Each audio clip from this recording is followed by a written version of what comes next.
గుంటూరు జిల్లాలో మంత్రి నారాయణ పర్యటించారు. పర్యటనలో భాగంగా తుళ్లూరులోని వడ్డమానులో నూతన రోడ్డును ఆయన ప్రారంభించారు. రెండో విడత భూ సమీకరణలో భాగంగా రోడ్డు సమస్యను గ్రామస్తులు తన దృష్టికి తీసుకొచ్చారని తెలిపారు. కేవలం వారం వ్యవధిలో రోడ్డు పనులు పూర్తి చేయించారని ఆయన అన్నారు. త్వరలో వడ్డమాను సమీపంలో ఇంటర్నేషనల్ స్పోర్ట్స్ సిటీ వస్తోందని మంత్రి నారాయణ తెలిపారు. రిక్వెస్ట్ చేస్తున్నారు అడిగారు. ఇప్పుడే అధికారులు చెప్తున్నాను, వెంటనే దాన్ని కూడా యాక్చువల్గా స్టడీ చేసి రిపోర్ట్ ఇస్తే వీలైన తొందరలో దాన్ని కూడా పూర్తి చేయడం జరుగుతుంది. ఇవన్నీ కూడా అమరావతి క్యాపిటల్ సిటీలో అంటే ఫ్యూచర్లో ఈ రోడ్డు ఏదైతే రోడ్డు ఉందో ఇవన్నీ మెయిన్ రోడ్ అవుతాయి. అంటే 165 అడుగుల వెడల్పులు, అదేవిధంగా 195 అడుగులు. ఎందుకంటే అమరావతి క్యాపిటల్ సిటీలో ఏదైతే ట్రంక్ రోడ్స్ ప్లాన్ చేసామో అంటే ఒక విలేజ్ నుంచి ఇంకో విలేజ్ పోయన్నీ కూడా 165 అడుగులు కానీ లేదా 195 అడుగులు కానీ.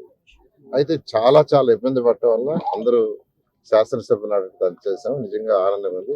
అధికారులు కూడా నేను ప్రత్యేకంగా వాళ్ళందరినీ కూడా నేను అభినందిస్తున్నాను.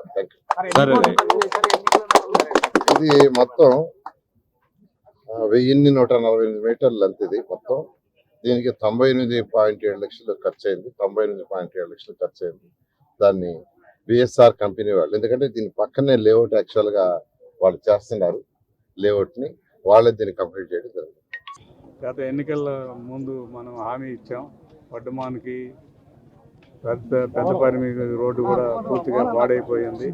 ఆ రోడ్డు కూడా పూర్తి చేసి ఈ గ్రామస్తుల కోరిక నెరవేర్చడం జరిగిందని తెలియజేసుకుంటూ ఇప్పుడు వడ్డమాన్ నుంచి తుళ్లూరు మండల హెడ్ క్వార్టర్స్కి వెళ్ళడానికి పెద్దపరిమి వైపు కానీ లేదంటే దొండపాడు మీద కానీ ఏమాత్రం కూడా ఇబ్బంది లేకుండా గ్రామస్తులు ఇన్ని సంవత్సరాలు పడిన ఇబ్బందిని తొలగిందని దానికి ముఖ్యంగా మంత్రివర్యులకి ముఖ్యమంత్రి వర్యులకి ధన్యవాదాలు. నమస్కారం.